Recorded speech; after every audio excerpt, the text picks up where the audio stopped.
Turn the mic up.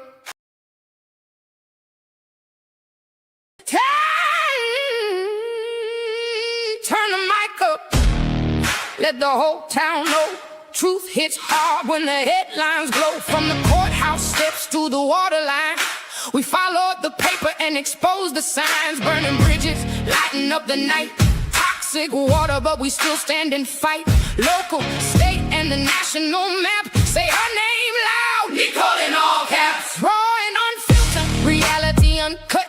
Digging through the stories they tried to shut up. Speaking truth, demanding facts. Once the fire stops, there's no turning back. Nicole in all caps. Ooh, live every Thursday night. Nicole in all caps, bringing every issue to light.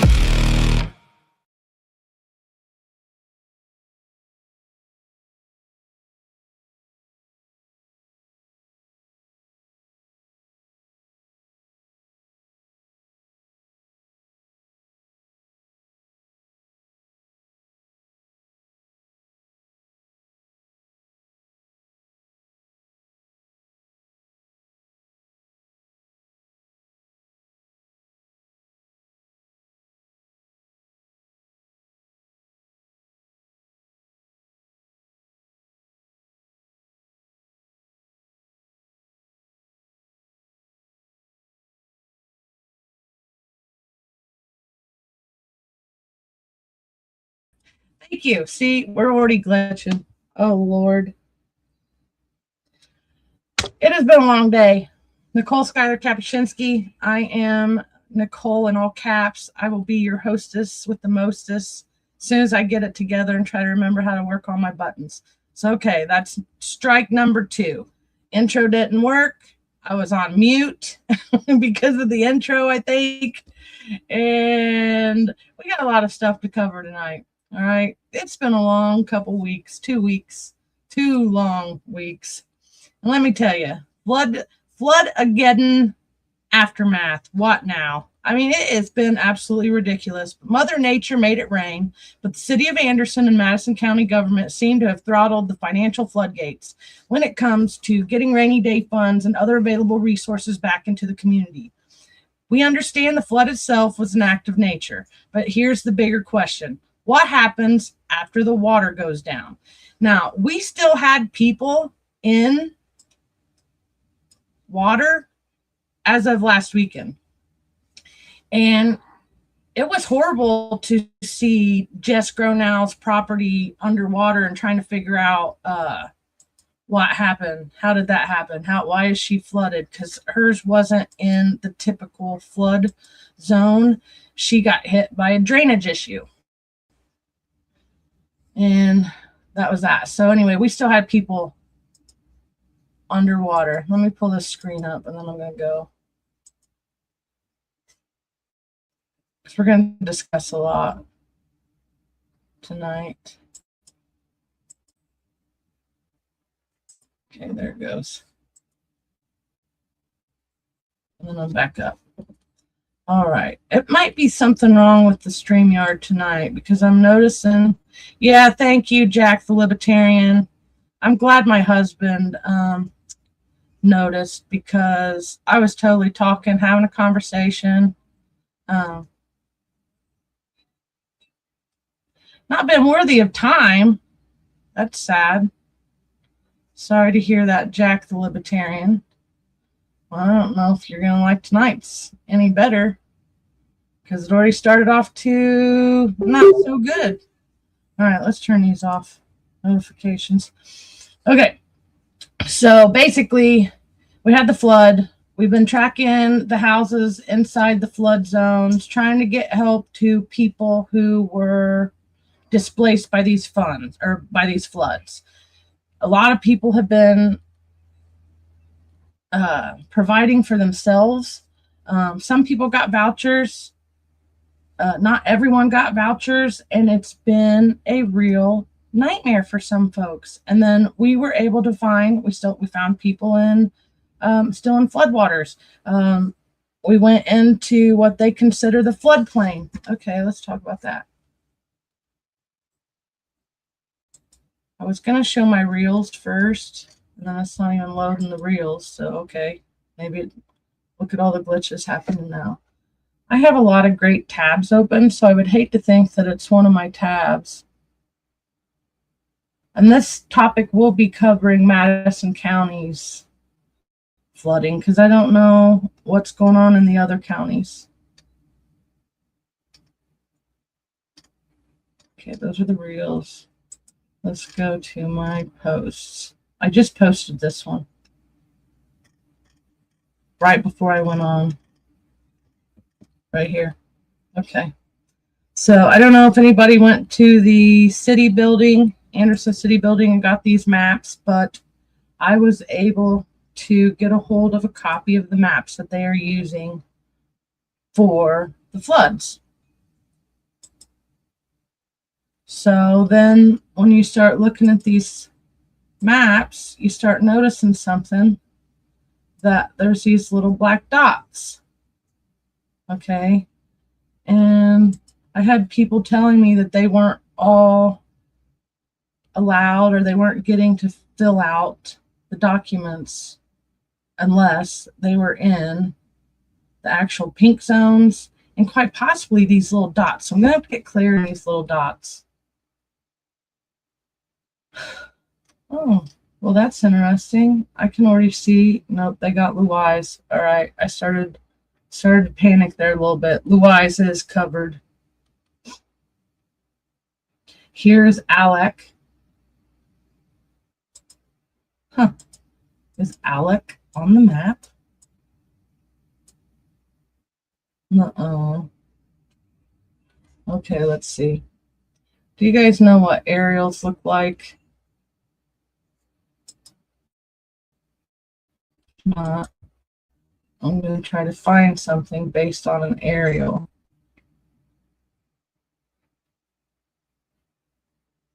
The black dots are supposedly like the houses that were affected, is what I was understanding, my understanding.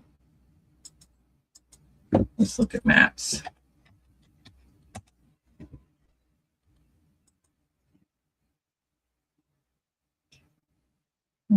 Share this tab instead.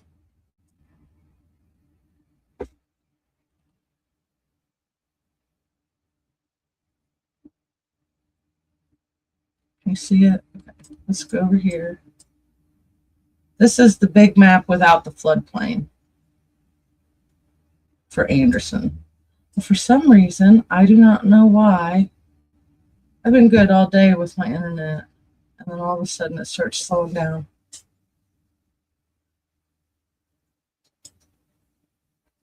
Okay, it's our belief that because these levees were placed down here in Athletic Park, that it wound up pushing all this water down through here into Riverbend. Plus, when the Killbuck Creek met up with White River, and it pushed it all into Riverbend and Derby Downs. So right in here, as soon as the water could open back up, it basically took over spots that it's never really flooded. And I know that's Alec. ALAC. So here's 3rd Street, here's 2nd Street. But if you look, so I don't know how old their map is. Where'd that map go? That looks like there's still something on that location. There it is, over here. Like right here. This one's 3rd, and this one's 2nd. Okay, well, I don't know what was there when these maps were taken, but whatever it is not there now, because this is current, or not with the flooding, but what an aerial view of that same area would look like. 2nd Street right here, Sycamore Street, 3rd Street, Alec Garments is right here.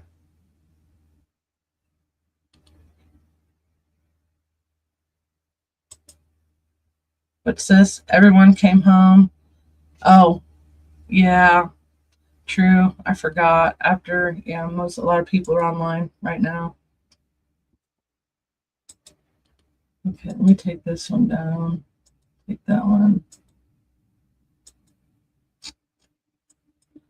Got my EPA map up. Just show you. Well, let's just show you that. So this is one. The other thing we were tracking is I was telling people that even if it's not a Superfund site, you want to watch out for the brownfields in your area. So the brownfields are historically known environmental contaminants as well. Some of them have been mediated and they've cleaned them up, and some of them haven't. Okay, so it's always a good idea these are at, so when stuff like this happens, that you will get notified, or that you are notified to your environment.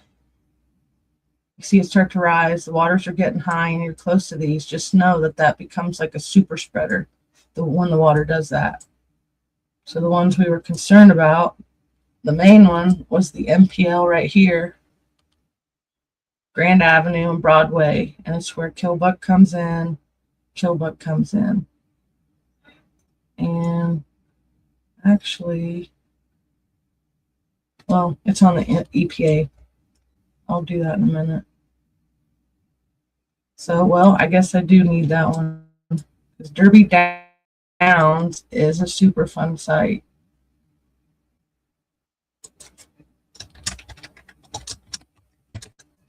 Not Derby Downs, what is it? Alec.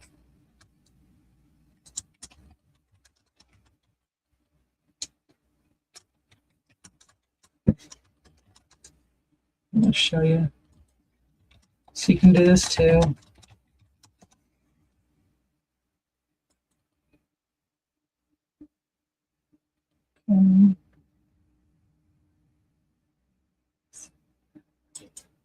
Map.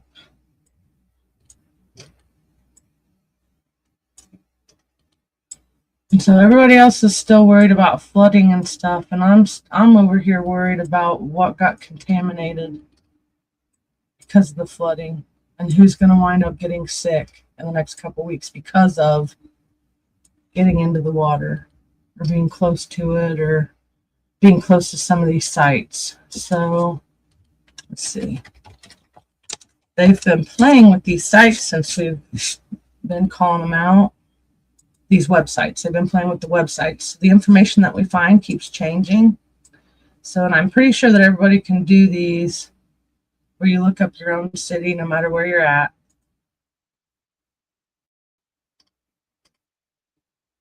And now I see something I haven't seen before. So this is showing 1, 2, 3. What is that one? Huh. That's a new one.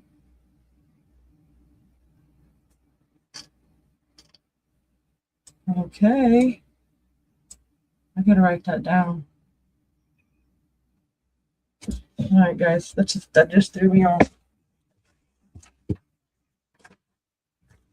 This is what I like looking at this stuff when I'm talking to you guys, because I find stuff that I need. So that's World Geocoding. I don't even know if I like that name. Okay. The one that we talk about a lot is this one, Broadway. See, it's not giving any information. I wonder if I go out a little. No.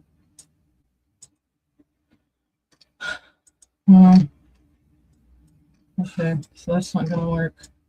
So that's what I'm talking about with these websites. When you go to look at them, you sometimes got to look at them on days that I'm not doing stuff, because it appears that they like to hide this stuff from us. And even though we look at this a lot, there's new stuff that just popped up today that is not on our radar. It looks like 3 sites all connected to this one. No way. All right. Turn off. But that's what I'm talking about. So when you guys see me getting kind of flipped out about some of the urgency on getting these places cleaned up, that's what I'm talking about. I'm really concerned. And then it might take me a minute to find the ALEC garment because it's an archive site. So I'm going to try to go down that rabbit hole right now. But this is how close the White River comes to some of these places. Here. I haven't, Jack. That's what I've been doing all week. Or no, the Superfund sites, because they're environmentally contaminated, and they're telling us that we need PPG gear, and it's above our pay grade. My mom died from coming in contact with groundwater contamination in these same sites. So some of them aren't cleanable, like PFAS. Forever chemicals are not cleanable. They don't come out of water, so that means they stick in your environment. Is an individual who, just an individual. So that's why the EPA is charging the city of Anderson $12 million to clean up the plume over here close to Irondale that we just learned about in January, February. And then now it's going to take a couple more years before they can get to this one. So this one just became a super spreader and pretty much contaminated all these homes down through here. And they have given us explicit commands to not go in here without what's in the environment and water. And that's exactly what we've been telling them, that this is the kind of stuff we wanted to avoid. We don't even have signs. We've even asked for signs to be put at this location. The EPA hasn't brought them, so it looks like we're going to have to raise our own money to get signs for that particular location. So, all right, so basically back to these maps. So what we were learning today is that some of these places are not qualifying. And if you're in the, if you're in this area here along 8th Street and 9th Street and on like over to 11th Street, because I think Shelly Seams, she lived over somewhere on 11th Street and she was having issues with her water and it came up into her basement. And then hope you not paying constant. Everybody's paying property taxes. And I mean, we're like, they've maxed our taxes out here. And that's what the other thing that a lot of us are concerned about. And without going into too much detail on the finances, because the finances that we've been uncovering for some of this is like, it would require pretty much Catherine. I'd have to have Catherine come on to explain it to people. And I'd have to have the person who has located a flyer. So I might have to have Stephanie May come on and explain the financial part of some of this. I don't know what part you told me to stop.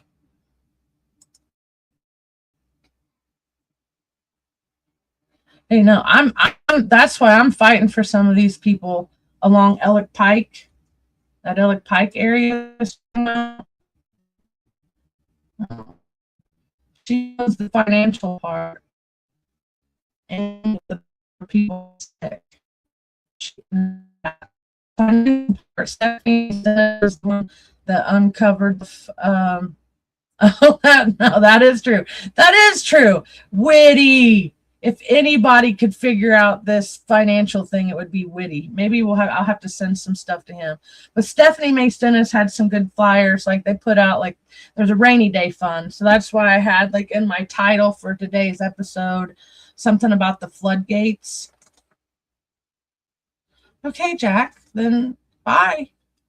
See ya. Don't let the door hit you on the way out.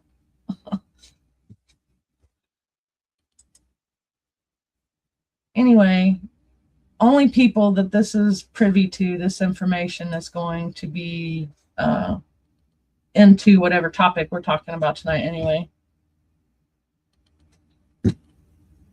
Jack the Libertarian. Okay. That's all right.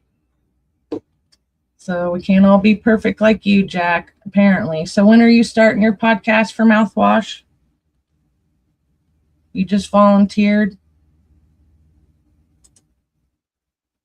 So, all right. So over here too, the poop water came over the levee and it went into all these homes over here. So sorry if trying to help people isn't entertaining to you, Jack, but I'm trying to do something productive for people who just lost everything they own. And it's been quite a traumatic experience for all of us. And sorry that you didn't lose all your belongings this week or watch your family dig themselves out of poop water, but that's what I've been dealing with. So whatever. One not profit off of private home, no taxes may be charged. It's crazy. So they've gotten some of these properties, they have marked and deemed, like they've already started like condemning them. And so it makes me wonder, how did they come up with that? What stuff did they use to come up with how they mark these homes to be helped? And I feel like some of the homes that don't have the little black dot on them went in and they weren't letting them fill out the paperwork, which is sad. So who determines which one of those houses got hit the hardest, you know? So, all right, this one's Irondale. Here at Mancino's and Ollie's, Dunham's and Roses is where all those people were swimming in the contaminated water. This right here is Holiday Dump. So we've heard more, but nobody confirmed. But these guys over here, FEMA finally showed up. They are doing mobile deployments like what I was doing the last couple weeks. They're doing mobile deployments. And then DAV showed up today. We've got other volunteers coming into town, but a lot of people haven't seen them. And so we're not really sure where they're going. And then, okay, here's Ellick Pike. So when you hear me talking about those Superfund sites like the MPL, the tragedy of what just happened with the water, the flooding, okay, not just that it crested to 24.96 feet or whatever. It also took all the already contaminated place like the MPL and it just took it that way, or it took it all kinds of ways. But Ellick Pike, pretty much all the way from up here. Man, I wish I could see that better.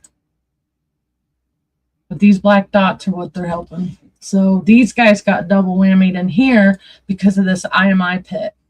So the IMI pit mixed with the Shady Side, Kilbuck Creek junk and came right up into these yards. And over here on Lindbergh, right in here, their house got condemned. And that's been a house that I've been following because I want to make sure that the EPA, when they get in here looking at some of this stuff, which there's no telling. There were sinkholes. I think there was a sinkhole that opened up like right in here somewhere. I learned the history of this site.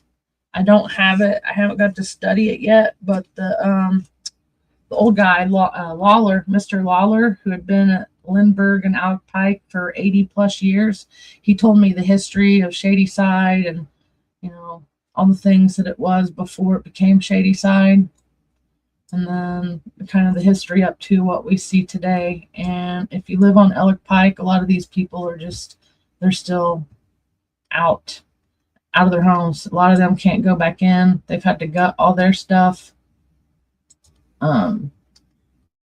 So I have all these maps. If anybody wants to pull them up, look at them. Oh, it went as high as the cross Scatterfield and up that area, or up that way. So that's north. And I got wind of stuff to do with oh, I just brain farted, squirreled. It didn't matter. It must not be that important. So it looks like these guys, some people are getting help. So keep us posted. If you're one of these little black dots, keep me posted. I want to know. I want to know what they said. I want to make sure, follow your story too. I'm left behind. And then, okay, so we go from there to, okay, the mapping. So this was something interesting because somebody asked me earlier, they said, would you send me the maps? And I'm like, I kept looking for like, what those pink maps, right? And I just got a hold of those in the last 24 hours because I went into the city building to speak with, which is another topic I want to talk, the gypsy asphalt scam I got hit with that tried to charge me almost $9,000. And if I wouldn't have stopped them, they would have went up to 25K and probably tried, well, they were going to try to put a lien on my property. I'll talk about that here in a little bit. I got some videos and stuff that wanted to play. But I went up to the city building to talk to the city engineer and all that, and I found those pink maps. So that's a developing storyline. But as I was looking at those, somebody said, well, can you send me the virtual map? And so then I got on here, and I wanted one that I could see the water. I think it's best if you can see the water for as far as it goes and not just where it stops. And I think on our the GIS map that I call Jizz Map a lot, the Jizz Map it cuts off at Madison County. So I wanted to look at the full deal, like whose water did we get? What's coming down the line? Now, this might take me a little bit longer, some of this stuff to figure out, but I did find this. So if anybody wants this link, I can get this link to them because this is a statewide link. Now, you can't really see it when you pan out, but once you pull up on your location, it's pretty much the state of Indiana. And it's the DNR website. So got that going. Meaning I don't think it's state or local. What is that? Department of Natural Resources. I don't know if are they federal or just state? Either way, they get the fundage to do stuff. So they have this map. So if you want to know more about the floodplains, what it looks like today in comparison, and be able to advocate for yourself, then check this out. Or get this link from me and see if it actually lines up with your house and where your house is on the floodplain. Now, anybody outside the floodplain, if you're struggling, reach out to me, and we're going to be working on what we can do for all those folks that didn't qualify for any of this stuff. Okay, because that's sad knowing that people like, okay, Grow Now. She is all the way up. Huh. Now I didn't look at this before I was getting ready to show you. So now I got to go look at it. She's on 600. Okay. Hold that thought.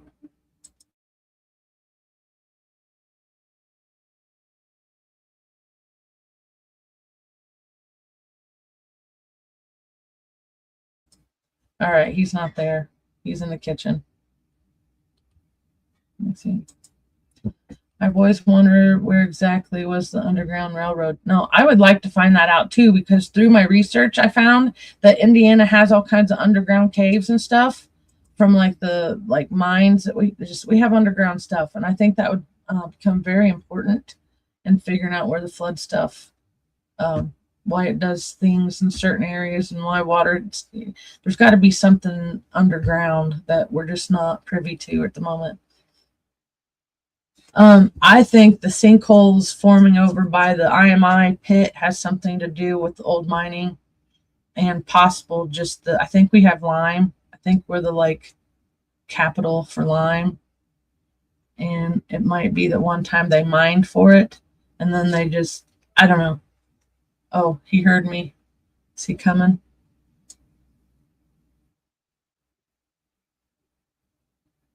I was trying to figure out what Grow Now's address was without going too far off screen. Oh, that's the other one. How? Okay, see on this flood map, it shows something completely different that I didn't see before. So do you have Grow Now's address typed in your phone? North 600 West. North 600 West. North 400, north 600. Okay, and then 600 west. Hartman Road. Okay, which one's Hartman? Is that 500? North. Okay, that's 300 You can north. take 500. Okay, wait. 500 north. I see it. It's the red barn. Yes. Okay, found it. All right.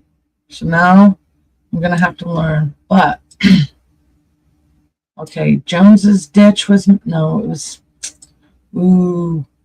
Kiefer's ditch is what was mentioned. So now I gotta go look that up. But if you live in a rural area and you want to know about what's kind of close, I would suggest looking at this map. So I just learned something new when I looked at it. And then our other person, ironically, was down here in South Madison County, and they were connected to the drainage that comes from Nestle. And so we were on here the other day, and this building was trying to get get its licensing to be able to, I'm not even quite sure, like dump or just get like some type of EPA ID number or item. Oh, yeah, she's been dealing with the neighbor and draining into her yard. Yeah, Matt has been really good to me this week. And I want to say that, like, I was kind of hard on him, like, when it first happened. And he was on the podcast video because I had just spent like 72 hours cleaning my son out of poop water and having to watch them bring my mom's stuff out of the house and throw it away. So it wasn't really best of, whatever. And I take it back. He's been very nice and kind, and he agreed with me on my situation that the asphalt wasn't removed, which, like I said, I'll talk about that towards the end. But yes, city engineer, Matt House, 6 puppies is who you might want to start with him first. And then there's always something to do with maps and property lines. I think Micah, and that would be on the other floor where the city council is. Go on that door by city council chambers. So anyway, there's other properties. That Izzy that was working or that was volunteering with me and was out helping deliver food to people, she lives out here too, and she had horrible drainage issues. And I have a feeling that some of it has to do with these broken drains over here on Park Road, and then let's see, where's their substations right here. But then I'm seeing this right here. So I'm going to have to look into this some more. But yeah, that was our other area of Madison County that got hit really hard. That there doesn't seem to be a lot of help for anybody that's out in the county. And that's been really troubling.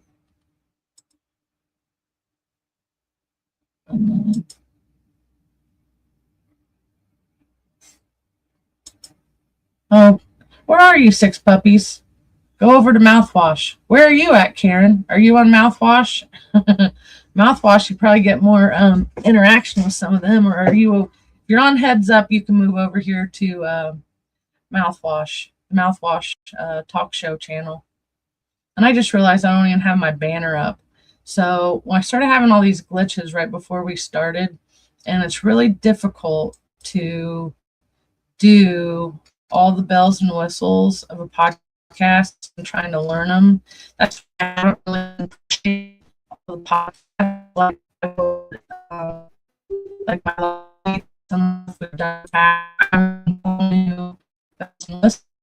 So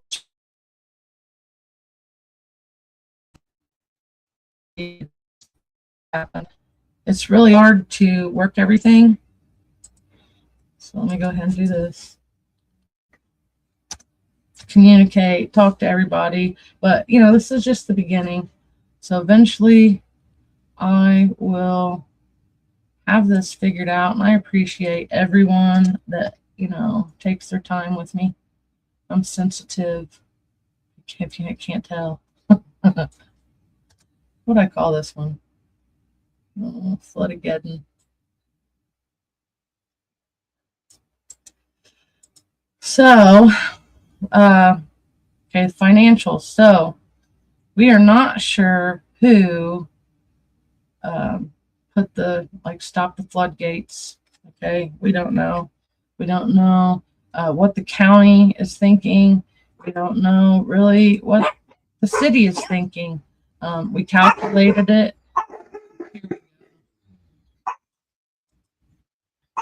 Do we got a visitor? All right, hold that thought.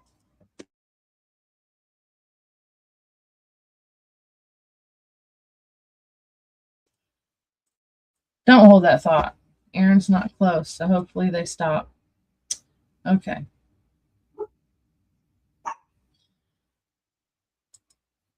All right, this kind of works.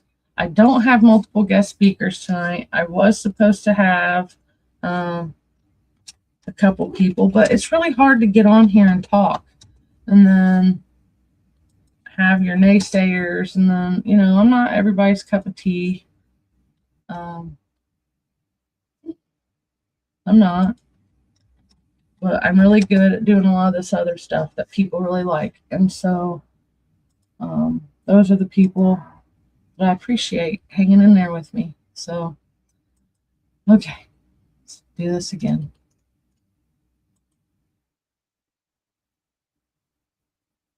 Oh, I already see something wrong. It's episode 8.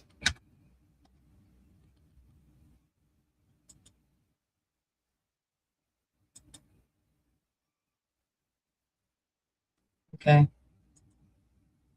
That was the date. Well, I hope I don't have anybody coming over.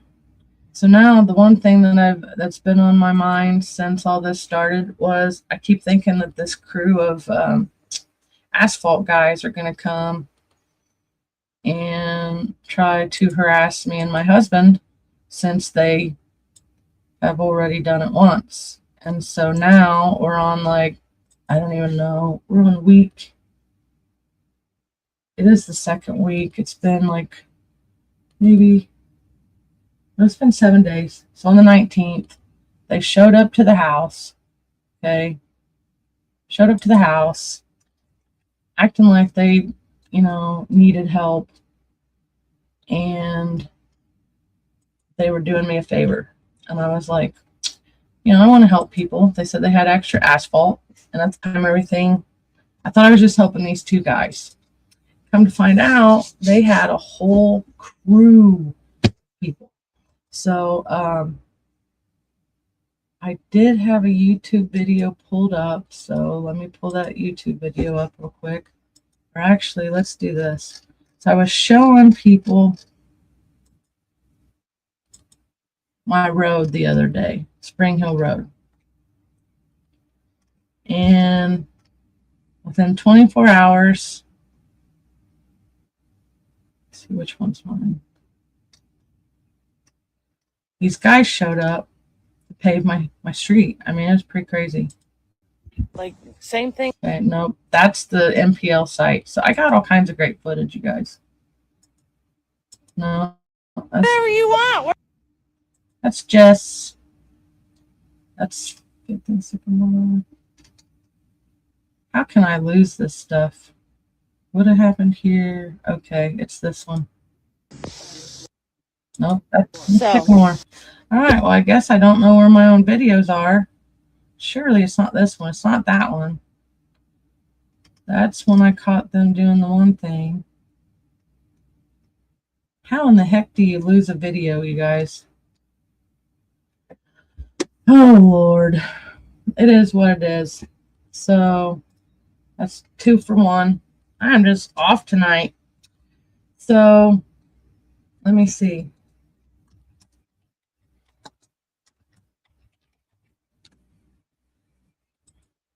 So one of the guys that came out, he even explained it to me what it was. I'm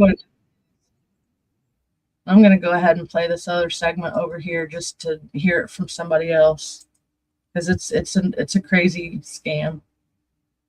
persuasive can these paving contractors be? We talked to an elderly man in Henrietta who ended up paying to have his driveway repaved after they showed up at his door, even though he had just had his driveway sealed a few days earlier. They travel through neighborhoods peddling their pavement. Driveway contractors, many of them from out of town, offering the same pitch. A lot of them will drive around with an asphalt truck, and the old adage is we got leftover asphalt for you, and we'll make a repair. That's what happened on this street in Henrietta recently. 3 neighbors all hired the same contractor to do some repair work, and all of them told I-Team 10 they were shocked when they got the bill. Al, who did not want us to use his full name, says he was just looking to have some cracks filled at the end of his driveway. So next thing you know, it escalated, and they started doing a little bit more of the driveway, and then eventually he ended up doing the whole driveway. So the cost of the job, $4,300. But he never gave me a total figure until after the job was completed. Al says he felt powerless to say anything when the contractor presented the bill. I said, wow, that's a lot. But I said, well, the job is done. I can't say, pull it up and tear it up because I can't pay it. Across the street, the woman here paid $3,800 for this. She told I-Team 10 the crew stopped when she couldn't afford to have any more work done. Carmen Santuras from the Better Contractors Bureau.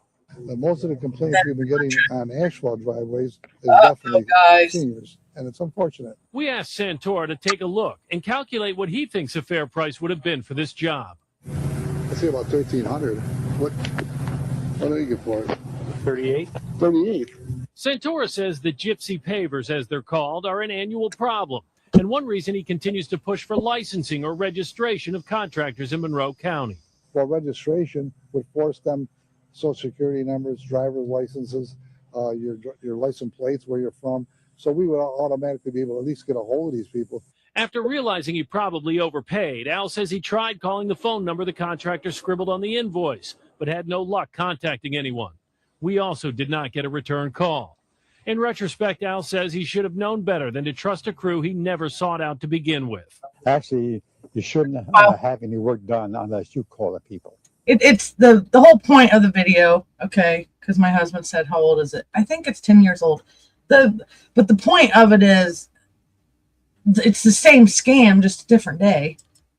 And somebody else said, oh my gosh, that's been around for a while. Well, I had never, ever heard of it. Actually, the guy that brought all the pork down from Indianapolis, or up from the pulled pork from Indianapolis, he was handing out sandwiches, and I was kind of telling him, because while we were at the hotels, I was looking around the parking lots because I figured they were still in town, and we located them. But before we located them, he told me, he goes, oh yeah, that's a gypsy asphalt scam. I was like, why have I never heard of it then? So, and I had another one. The other video that I wanted to show was like, because my concern was that somebody like that could get an old person, an elderly person, for their life savings, because the way they did me, showing up, caught me off guard anyway. We were really just 24 hours after, was it 48? No. See, the 19th. It was on Wednesday last week. So we were still, what's the word, feeling the aftershock of the floods on the 19th. And I made that video on the 18th about my road and how bad it was. And for some reason, I'm still in shock that I can't see that video on my page, because I really thought it was going to come in handy. But for some reason, it's everything else but that one. No, I know, because it was before that one. Here it is. I'm not even going to let the sound go. I'm just going to show you the video. So I went uphill just to kind of show people how bad it is, or was. I wanted to come walking in. And then I was antsy too. So when I get antsy and nervous, I pace. Everybody's got their ticks, man. the bridge is out. So I don't know if the guys were down here, if they knew somebody working on the bridge. I would think not, because why would you want to block your guys in, like your friends in, from being able to leave where they were at the range line? And this is a major travel, local travel route on range line when this bridge isn't closed down like this. So this is just one of them inopportune times that they could have pulled something like this off without having to shut down a whole bunch of roads because of how much equipment they had. And then they pretty much pulled up right here and dumped a whole thing of asphalt. And then you can kind of see, right here at this mailbox, it dipped. The dip's a little worse now because of how they did the pavement. I don't remember how Florida roads look, Karen. I haven't been down there in a while.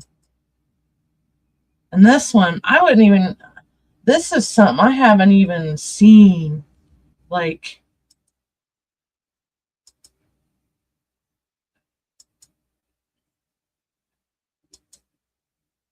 okay, there you go. So look at that bad boy. So the problem with that is we can't necessarily get it. It's not even resurfaced. What they're talking about doing in order to fix the engineering in this road, okay, is that it's kind of a high incline. And so basically people they come down this hill sometimes in the winter. But then the other issue is we got these big holes that I'm going to show you as we walk up this hill, these big holes. And this is what it looked like. Okay, I did get the mailbox. So this is the video. So when the guys showed up, I thought they were from the city, and I thought that they were coming to help me pave my road. I mean, they said they were asphalt guys. I was like, yeah, because I was on a roll the past couple weeks. Every time we did a live or talked about one of the houses, a whole bunch of people showed up and helped get whatever needed done. So, I was like, hey, I thought it was my turn, right? Nope, I got targeted. So Aaron just happened to be helping someone for like clean out their he was moving 3 heaters. He just wasn't home at this time, and it would have probably got both of us, and they probably would have tried to get more if I don't even know at this point what would have happened if he would have been home. Probably wouldn't even have got that far, but it is what it is. So we're here now. So by the time I realized what happened, they were trying to tell me they were going to try to go to this farther pole down here, and they said 25K, and I'm like, do I look like I have 25K in my back pocket? No. Okay, and then Karen said it looks like Maryland around farms. I'm homesick.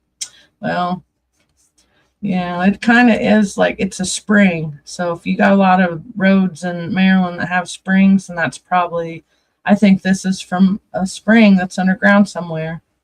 And it's breaking my street. I mean, hence Spring Hill Road. And I know there's other springs down there that aren't under, or that are there. They're just on other properties. So yeah, so they totally took advantage. They knew we needed it, right? And see, you can tell that they didn't take this pavement down, even looking at what I have. I don't know if you guys want to go into all that part, but I'm just floored they were able to get that far. And then they show up.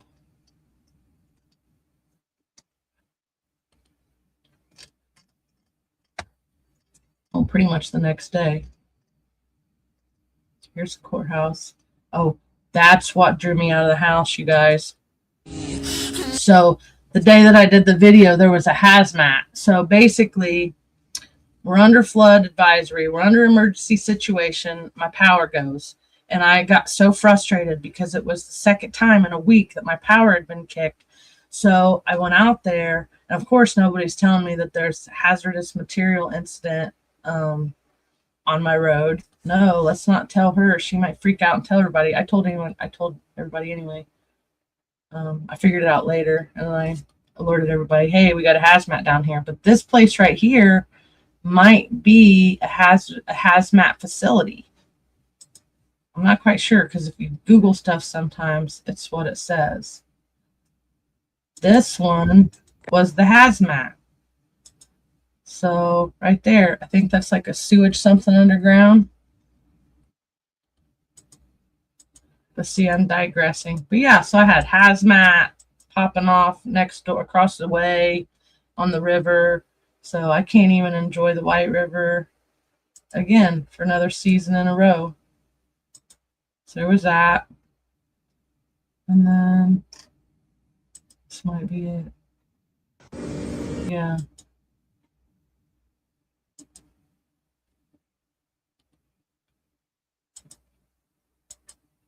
Yep. I didn't want them to see me walking with my camera.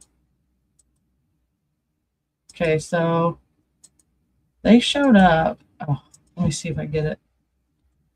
Yeah, check it out. I had no clue when I said that they could come help patch some stuff at the end of my road that this was going to happen. They had vehicles all the way down to Mounds Road. This thing was full. This truck had drivers. This truck had drivers. This one had drivers and people. Then they had the 2 dump trucks. And then I don't even remember seeing a roller.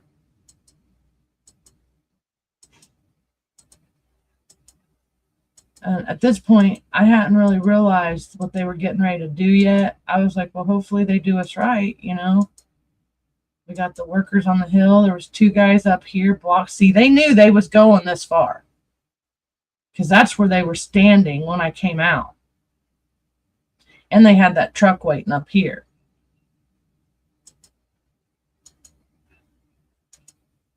But you know, who starts a job without coming to tell you that they're getting ready to get started?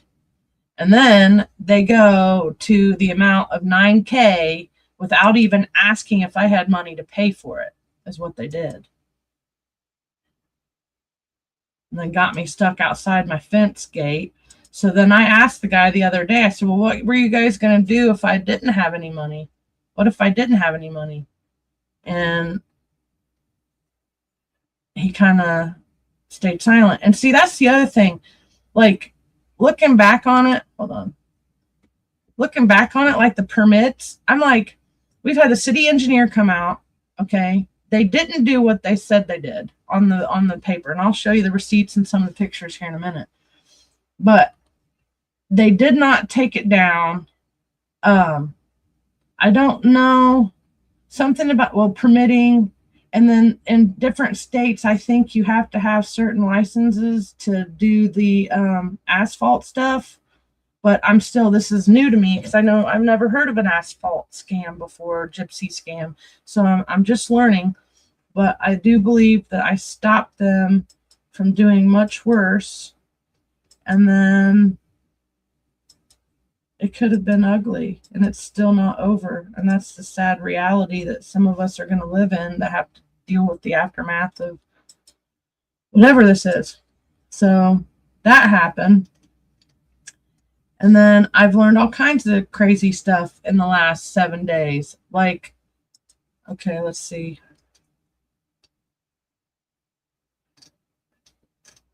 All these are pretty old videos. Okay, here's a hidden video one. No, this is what we're starting. That's why they did it so quick. They were done in 2.5 hours. They had the road shut down. They were in and out, just like a smash and grab. It was, from a criminal standpoint, they got one. And they thought they was going to get away with $9K of mine and pin it all on me, knowing that it was a shared driveway and that those well, scammers don't, yeah, they don't need permits. What are those? And then any business for profit might have a, okay. Yeah, so I gotta investigate some more stuff, but I'm gonna play this. This one looks, doesn't really show. This one's 12 years ago, but it's the same scheme. He swoops in from out of state, swoops down on an unsuspecting victim, grabs a large stash of cash, and he's gone in a flash. He's a con man, and he's good, but he is not good enough to escape the trap the News 13 investigative reporter Larry Barker set for him, a trap that nailed the bad guy and made something happen that put a smile back on the victim's face. Okay, you know what I did? I found them, okay, because I haven't been able to sleep right since it happened. And I found the hotel they were in, and I took pictures of all their plates, and I took pictures of all their vehicles, and I found their information from Oregon and Washington. I found the numbers of their businesses. I found one of the guy's mom's name. I found some of their websites, and I released it publicly. And that's when the phone call started. And then there was a third guy from another state claiming to be something about wanting to settle. And the first thing he said was he wanted to put a lien on my house or my property. And that's when I about came unglued. So I did respond with posting about them publicly because I don't want it to happen to anybody else. So there's that. And then APD didn't want my information. So they basically keep calling it a civil matter. And I get that some of it may be, but it's also fraud. So that's one thing I don't like about, we're supposedly live in this United States of America, but fraud in Illinois might be something different than it is in Indiana. So how can we even say that we're a united nation if we don't have the same rules, across the board? It just flips me out.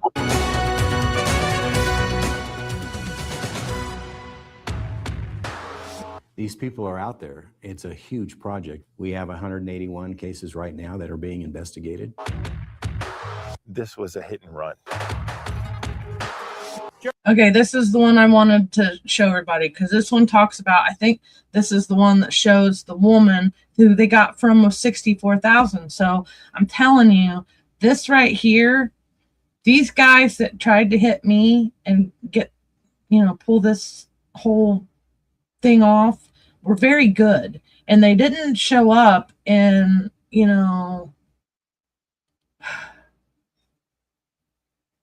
they were very likable and almost reminded me of a carny.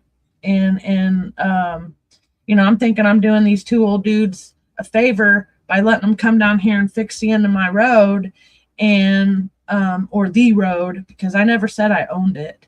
My property sits beside it, and it sits on top of my property, but I don't own it. I didn't put it there. Somebody else did. So anyway, that's that. So yes, fear tactic.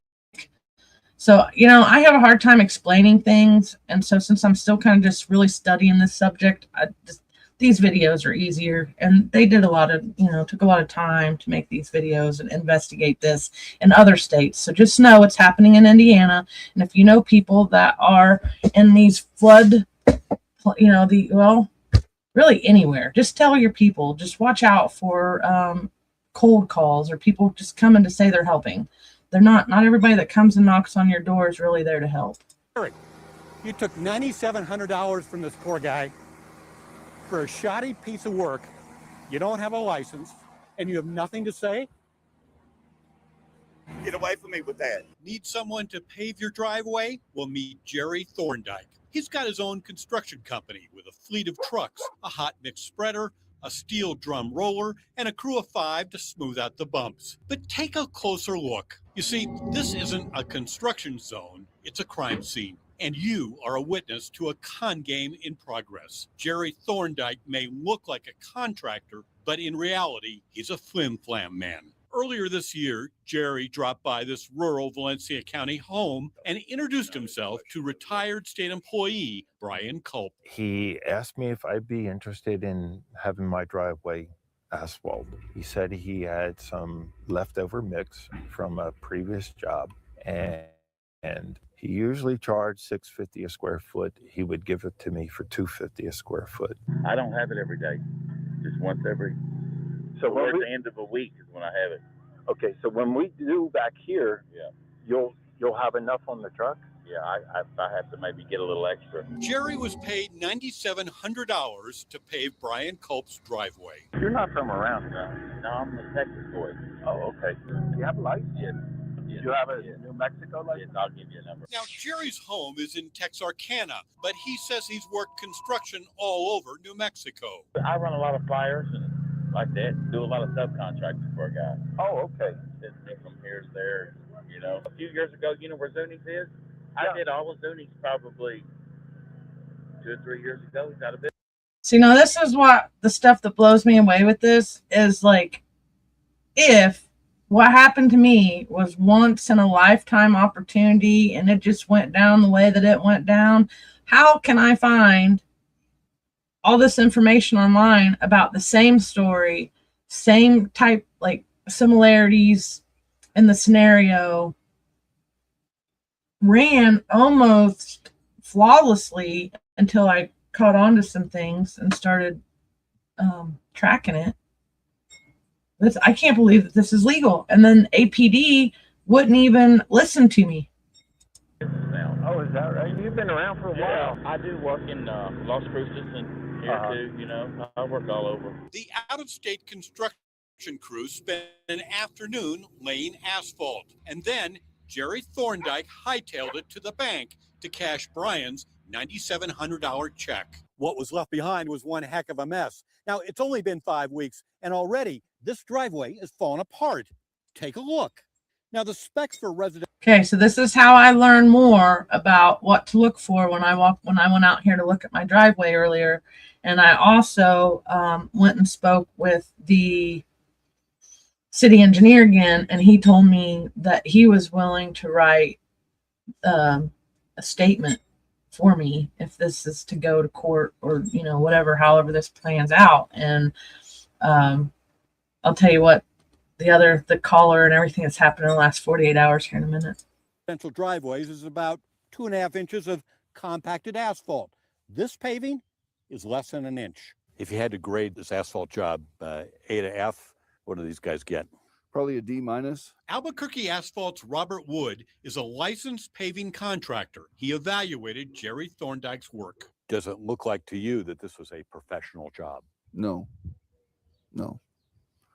they didn't have any intent in making a professional job. This was get it done and get that check and get to the bank. It was put down cold, and there was a lot of handwork that was done unnecessarily, and this is what you get. So this right here is not going to last. Bottom line, Brian, you think you got cheated?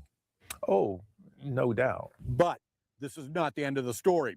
You see, most fly-by-night contractors would be long gone by now, but not Jerry Thorndike. He was still hanging around. So, with the lure of doing even more paving work, Jerry returned to repair the damage. A little cold right here. That's what that is, a cold spot. Oh, okay. That's all that is, just a cold spot.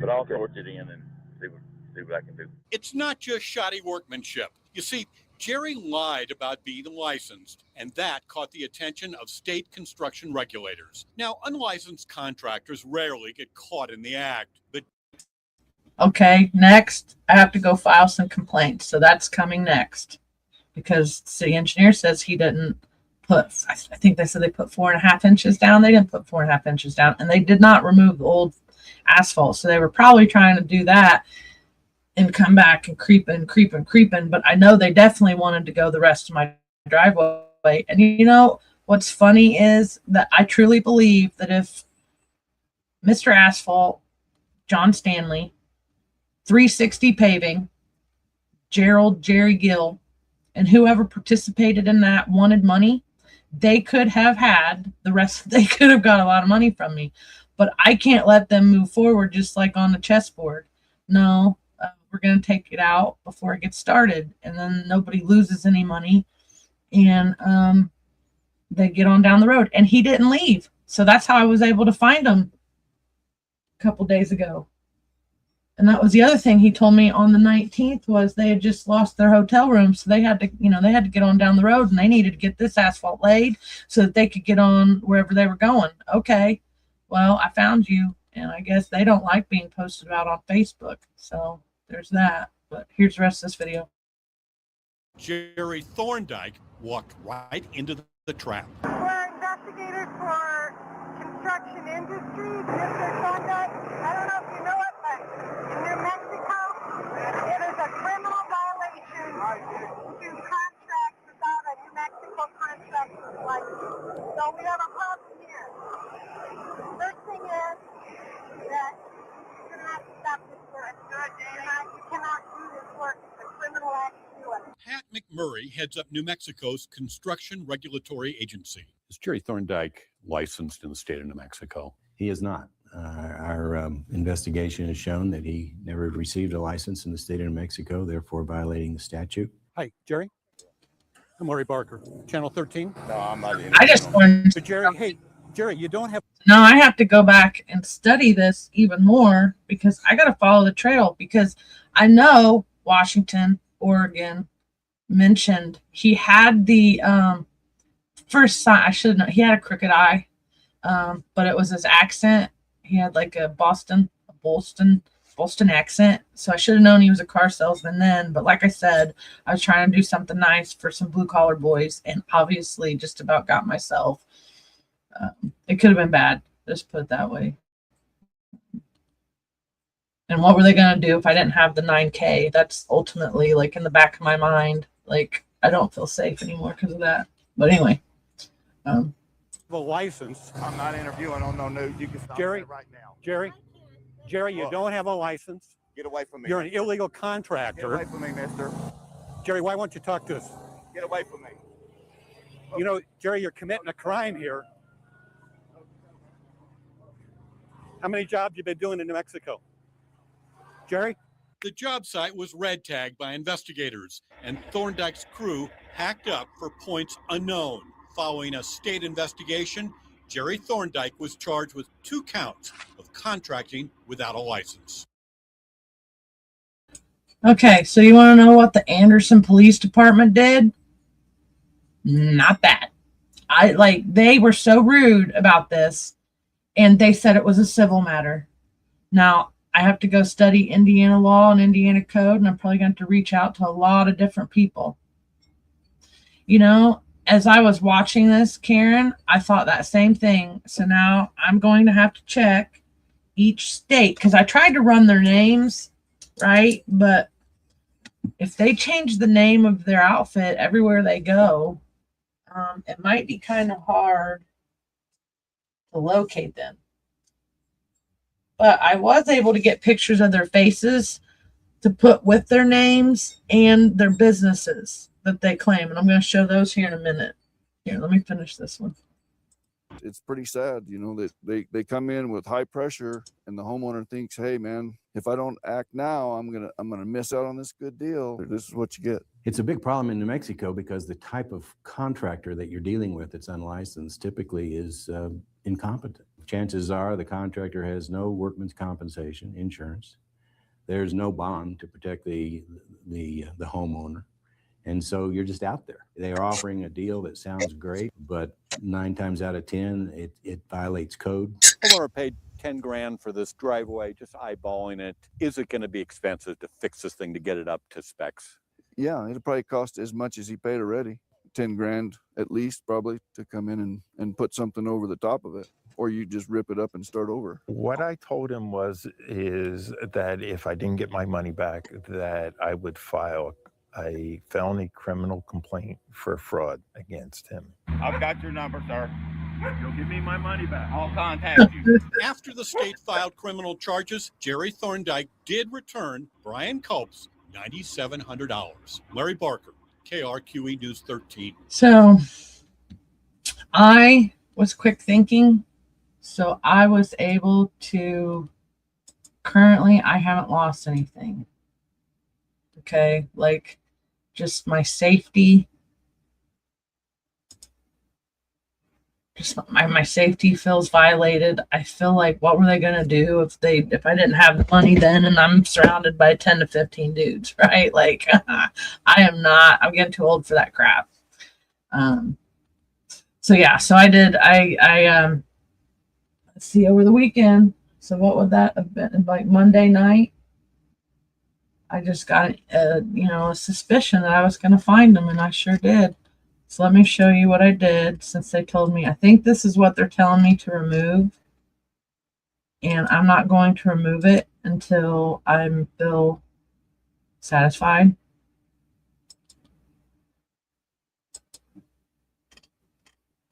So I have a bunch of information about asphalt stuff, a bunch of Indiana codes to look into about this. I went ahead and pulled pictures. It was over $5,000 that they wanted. They tried to stiff me for $9,000. They were going for $9,000, going for $25,000 is what they wanted. And if I wouldn't have came out there and stopped them when I did, there's a good chance that they would have gotten $25,000 and then tried to, or not gotten $25,000, but they would have tried to put a lien on me, which is the rest of the story that I'm getting to as I show some of these pictures. So I bet it will be hard to find unless others have photos too. Well, it took me a minute. It wasn't easy. Yes, I'm so wiser now than what I was 30 minutes ago, let alone yesterday. But yeah, so apparently they don't like it when you get their license plate numbers. They don't like it when you find their Facebook photos, and they don't like it when you post about them on Facebook. So I just want everybody to know, I don't like it when I get stalked. I don't like it when someone tries to do mean things to me and thinks that I'm dumb, or that they're going to get away with it without me having a response. I'm not going to hurt anyone. I am not a threat to society. But if you come barking up my tree, I know how to find people. It's one of my skill sets that I'm Army trained in. So when I found them, it was a collaboration effort to gather information as far as the trucks go on site at the hotel. That's why they didn't spot me. There were several that helped on that one. But I did gather some of the stuff online. And the one thing that got me was, while I was in the middle of trying to speak with the Anderson Police Department and tell them that I had an active flipping fraud scam going on, and it's, Hodson versus Kapuscinski, they didn't want to come to my aid. So we have a long history, the city and I. I mean, I do like Matt House and how he's been very helpful with this situation. But in my large group of 30,000 plus people, can't remember who originally posted it, but I had somebody tip me off with this post. And that's when I realized, that's Jerry. That's Jerry. And so meet Jerry. Hi, Jerry. Jerry's the guy on the left. I guess he likes camels. Well, Jerry, I hope your girlfriend or wife or whoever this is wises up and moves on. Because I also had to tell my husband how uncomfortable he made me feel. So there's that. So Gerald was the main guy that was doing the fancy pants McGee footwork. I have a better picture, more clear picture right there. 360 Paving of Washington. They are a business out there, so I don't know. You're a long way from home, Mr. Gill. And if that's not Beatrice, then say hello to your mom for me. So there's that. So then that's when the whole, oh my God, I just got violated kind of thing pops in, right? And I'm like, these guys are professional scammers. So that's how I found all this other stuff. And then I found the trucks, or I found pictures of trucks. So it's not like, I guess you could pull the stickers off your trucks and do different things with them. Or just drop them or leave them at home and go get some janky stuff if you're trying to hit a lick real quick. And then here's Mr. John Stanley, Mr. Asphalt. He's the guy whose main name is on the proposal contract. This is nothing personal against him or anyone. I just don't like being scammed. So, Texas license plate on one vehicle. We're not sure if this vehicle is with them or not, but it's an Oregon plate. So they operate out of Oregon, Texas. I know Indiana. They mentioned Boston. But then I got, some of their vehicles. I couldn't confirm if this vehicle here was theirs or not, but these were there. But I can tell you that these ones down here, this is definitely theirs. So 1, 2, 3 dump trucks with them, gray, black, whatever else. And then, yeah, that was the one that was up on the Spring Hill Road. Because I got a couple pictures of it. Yeah, so they had no intentions of stopping where we talked. By the time I came out the next round, they were all the way up here. They never measured and just expected me to have $5,000. They were supposed to help do something down here, right? Down here. But this was not talked about all the way up here. That's a lot of money. And you can see they already had this other one down on down. They already had it laid. So it's not like I could say, hey, can you guys pick up your stuff and go? No. I was in a pickle at that point. So, yep. Tell your people. So I went ahead and reached out to Mr. Jerry because I shared the stuff with him, and it was Anderson, Indiana, Benson, Chatter Network is mine, and I just dubbed it the limited edition because, just how it be sometimes. And I sent him a text message. I said, imagine that. This is when I first found out that it was, they were so much more than just who they said they were. And then he didn't just ask me if I wanted a free estimate. So this is wrong answer, buddy. You didn't even ask for an estimate. This was not, I didn't get an estimate. I got almost rammy-cacked by a bunch of dudes in construction. And I didn't put, I didn't put the contract up. So I'll have to put that up in the next 24 to 48 hours and show you how sneaky it was because I've already deciphered it.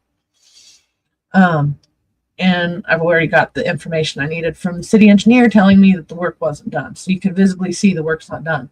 So now the next phase of whatever it is that they do when, he's all like, I'm just asking to help somebody.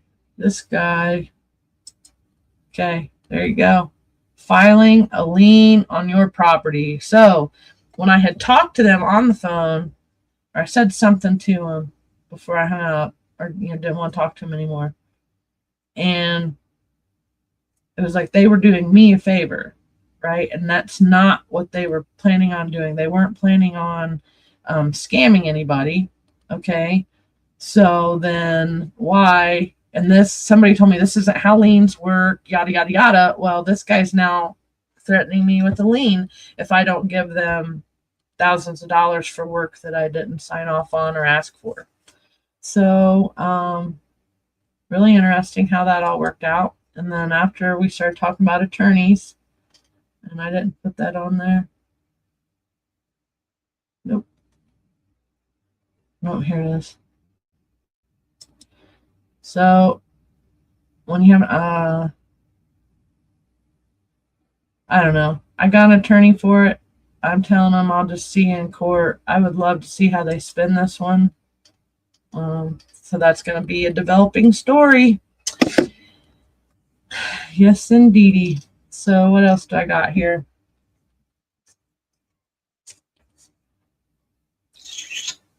Not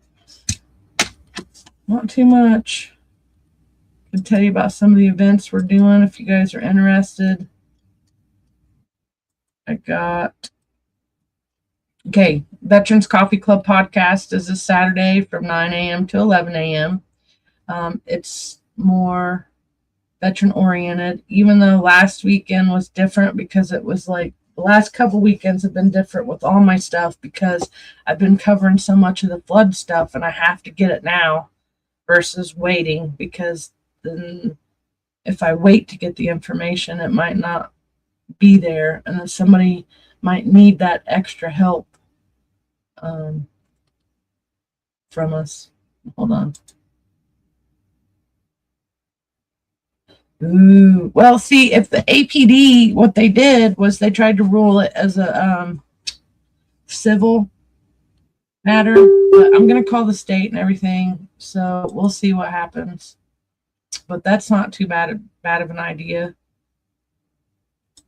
And then, see, I don't know about, because I blocked their number, so I couldn't talk to them again. So number 3 is a new number out of Des Moines, Iowa, which, depending on who you ask, Aaron says he sounds like he didn't know anything. I say that it's number 3. It's like they got the Fancy Pants McGee, Jerry Gill.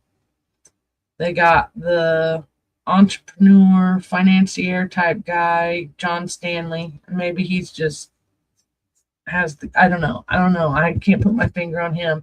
But then they got another Fancy Pants McGee that can do the stuff on the phones. And they might even have a whole bunch of Fancy Pants McGees on a whole team that does this. I don't know. But he was pretty good too, because he asked me a couple stuff and then I rebutted with some good questions. And then today he told me that we might be able to settle without getting any money, but I have to do something for them. And I have a feeling that what that is going to entail is we won't charge you for any of the work if you take the stuff offline. Well, I have that's a no. I don't want to take the stuff offline. I really truly believe that the point of the whole thing was to get to 25K and put a lien on my property, so they really didn't care if I had money at all. And then so for me to think of this happening to another person really gets me in the feels or in the gut, so I can't do that. Can't take it down. So that's the other pending part of that story. So yeah, so we're doing Operation There Is No Place Like Home too. This is following, making sure that none of the people that were in the flood areas get left behind by our government. I've had some little helpers. I had a new little helper pop up. They're doing their own things too, because I don't want control. I don't want control of everybody. I hate that. But I did put the little flying monkeys over here because I always tell people they're not my flying monkeys, they're not my ducks, and they're not my chickens, but I bet you I can catch them.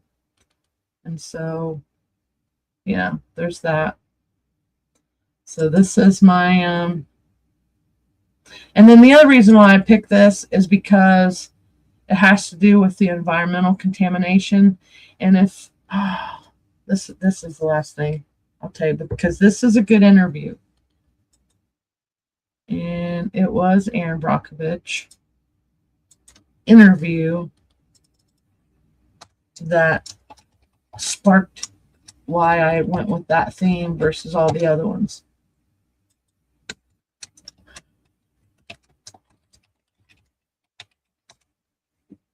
It was just in her interview. What's that guy's name? Ryan. Sean Ryan. Okay. They did a Sean Ryan interview, or she did the real Aaron Brockovich did a heck of a interview the other day with Sean Ryan. And you got to go back and watch the whole thing. Okay. But I went with this Aaron Brockovich. So actually, I'm going to end this episode with this clip, and I'm going to promote everybody, and then cut out Let me see if they have a shorter one though.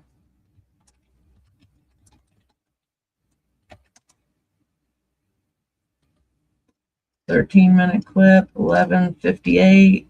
Oh, wait. Okay, let's do the 11:58. Then I'll do my, no, we'll get out of here. A lot of people are questioning humanity at this point. Yeah, Wizard of Oz begins at Dorothy in Kansas, runs away from home. So they get put to sleep in the poppy fields.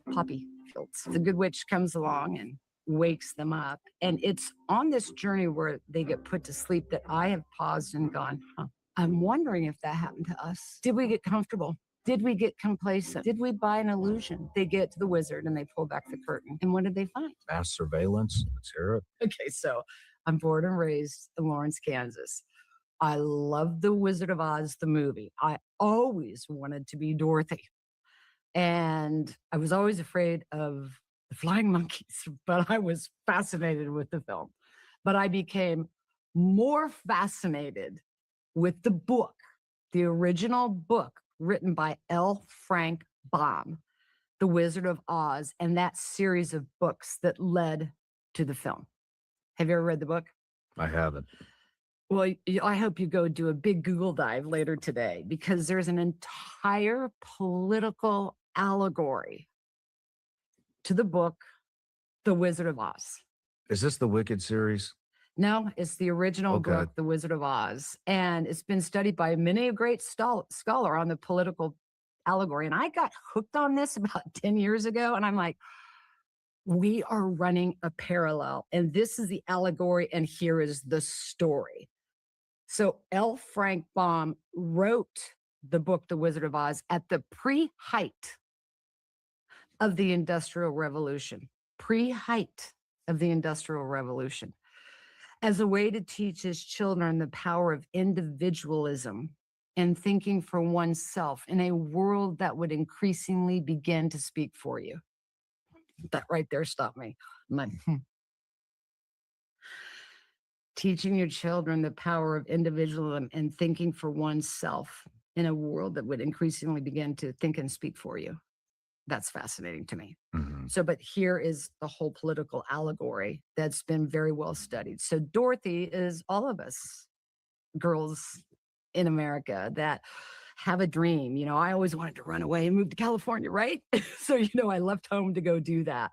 So Wizard of Oz begins at Dorothy in Kansas, runs away from home.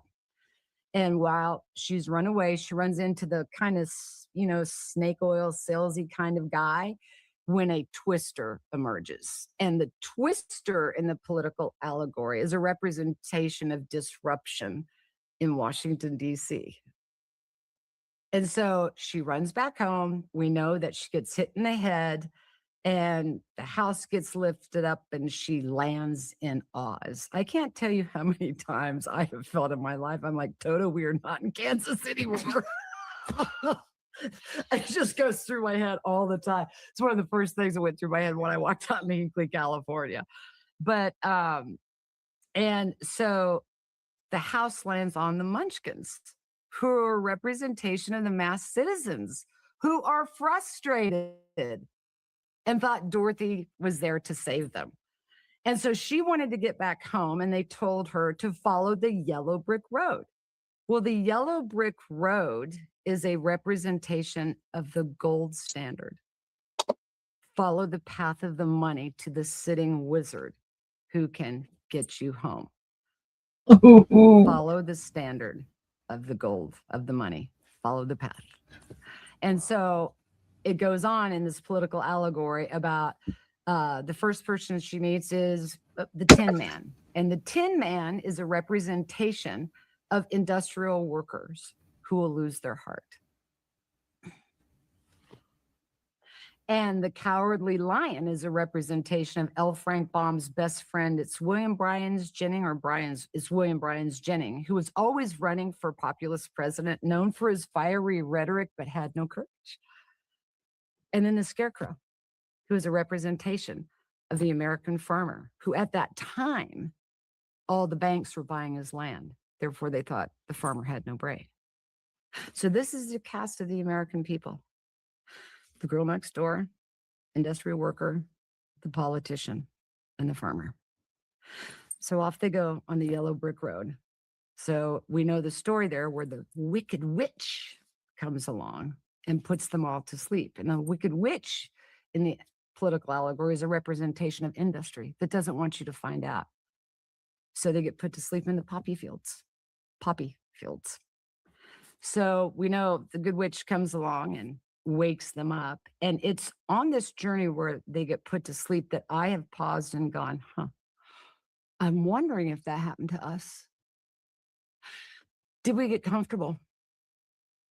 Did we get complacent? Did we buy an illusion? Did we listen to the bullshit?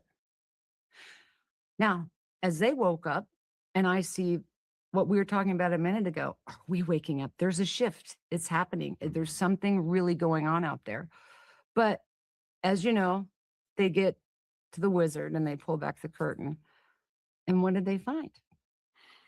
Mass surveillance. Mass surveillance. Somebody back there pulling a lot of switches and levers and not really certain what the outcome would be either. But here's the thing for me that just I think about all the time. The lesson that they learned in the end, we all watched it. See, you had a heart, you had a brain, and you had a courage. You had it all along to find your way back. And I'm watching that happening. I get firsthand view on the ground, watching this come to life, that we, in this world of all this technology that's taking over for us, I think have had a glitch and gone, wait a minute. I know how to think. I know how to feel. And I've lost, and what's in that gut is that courage. It will be up to us, all of us, to make the necessary changes as we move forward into a world that I hope that we can leave and a legacy behind. That is every element that we need to sustain life, our land. Okay, with that, I'm going to cut off, but I do want you to know that interview that she had with Sean Ryan a couple weeks ago was pretty good. So I suggest watching all of it.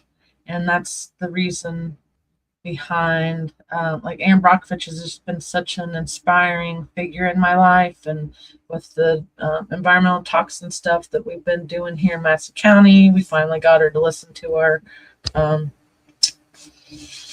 complaints about our water. She's wrote articles about Madison County water for us. And then when I heard her and Sean Ryan talking about this the other day, it just hit home. And then the flood happened and boom, here we are. And so there's no place like home.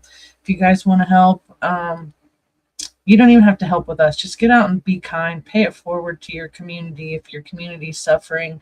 And just be nice. Be nice to everybody.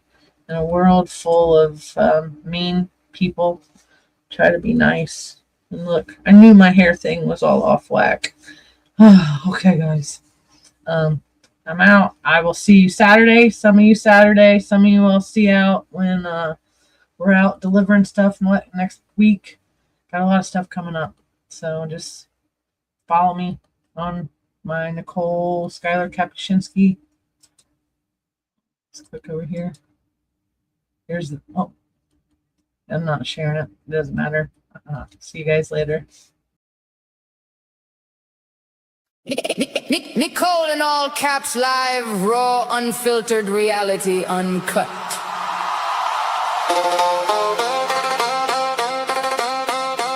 We're not soft peddling a thing. We're not here to sugarcoat it.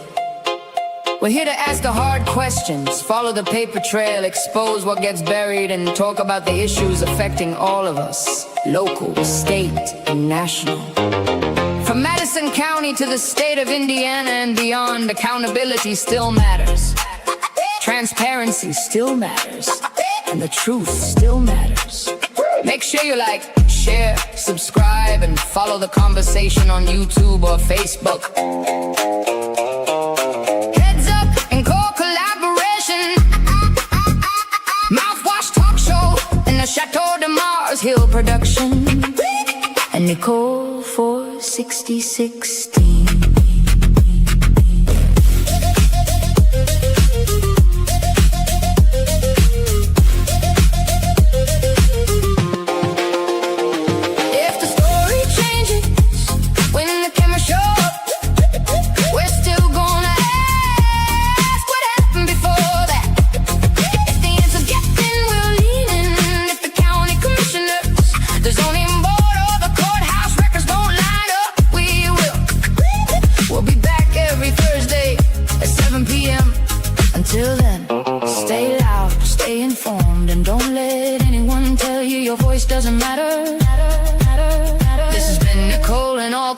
life. Good night, everybody.